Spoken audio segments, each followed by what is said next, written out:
अब हम पढ़ेंगे हिंदी गद्य की विधाएं। कहानी। कहानी को इंग्लिश में स्टोरी कहते हैं। मानव के जन्म से ही कहानी का आरंभ हुआ है। आपने दादा दादी, नाना नानी से कई कहानियां सुनी होंगी और कई पढ़ी भी होंगी। कहानी में कथा तत्व प्रदान होता है। कहानी में जीवन के एक ही पहलू का सफल चित्रण किया जाता है।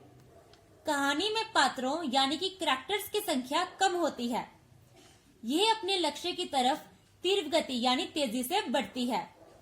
प्रेमचंद को कहानी जगत का सम्राट यानी कि एम्परर माना जाता है। इनकी प्रमुख कहानियां हैं पंच परमेश्वर, बड़े घर की बेटी, कफन, पूस की शत आदि। उपन्यास। उपन्यास को इंग्लिश में नोवेल कहते हैं। उपन्यास शब्द उप प्लस न्यास की संधि से बना है। उप का अर्थ है समीप और न्यास का अर्थ है रखना। इस प्रकार उपन्यास का अर्थ है समीप रखना। इसमें उपन्यासकार को अपने विचारों को समाज के समक्ष यानी कि समाज के सामने रखना होता है। उपन्यास में कथा तत्व प्रदान होता है। इसमें जीवन का विस्तारपूर्ण चित्रण प्रस्तुत किया जाता है। उपन्यास अपने लक्ष्य की तरफ धीरे धीरे बढ़ता है। उपन्यास में पात्रों अर्थात कैरेक्टर्स की संख्या ज्यादा होती है। अटक गई थी। संस्मरण।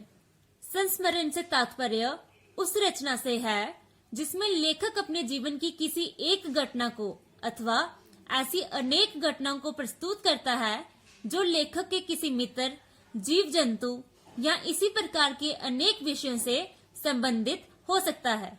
अर्थात स्मृति या यादों के आधार पर किसी विषय पर लिखित लेख संस्मरण कहलाता है। एकांकी। एकांकी में अपने नाम के अनुसार एक ही अंक, एक ही घटना, एक ही दृश्य, जीवन का एक ही भाग होता है, यानी कि एक अंक वाली रचना को एकांकी कहते हैं।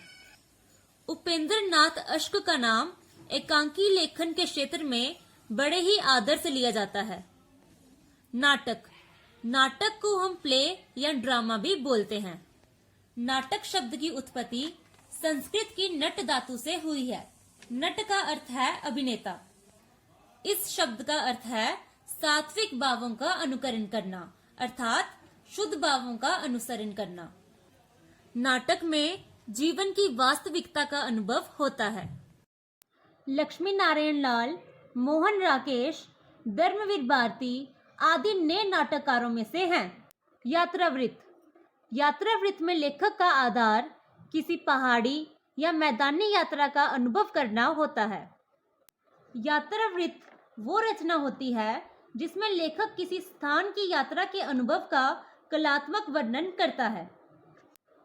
हिंदी में अज्ञेय, मोहन वर्मा, रघुवंश, निर्मल वर्मा जैसे लेखकों ने अपने भारतीय यूरोपीय अनुभवों के आधार पर सुंदर यात्रावृत्त लिखे हैं। निबंध। निबंध हिंदी गद्य की सबसे बड़ी पूरी विधा है। विचार और भावों के संतुलित मिश्रण से पूर्ण और व्यक्तिगत शैली में बंधी हुई गद्य रचना को निबंध कहते हैं। जीवनी। जीवनी को इंग्लिश में बायोग्राफी कहते हैं। जीवनी किसी जाने माने व्यक्ति की जीवन कथा पर आधारित होती है। इसमें समय के कर्म के अनुसार तमाम महत्वपूर्ण घटनाओं को लिया जाता है। जीवनी लेखन की परंपरा हिंदी में बहुत पहले से थी। प्रसिद्ध साहित्यकार श्री रामनाथ सुमन ने लिखा है कि जीवन की घटनाओं के विवरण का नाम जीवनी है। जीवनी में व्यक्ति के संपूर्ण जीवन की जानकारी होती है। इस प्रकार गद्य की और विधाओं डायरी, पत्र, समीक्षा आदि में भी समुचित रचना हो रही है और इसके साथ ही हिंदी गद्य काफी प्रगति भी कर रहा है। Thank you students.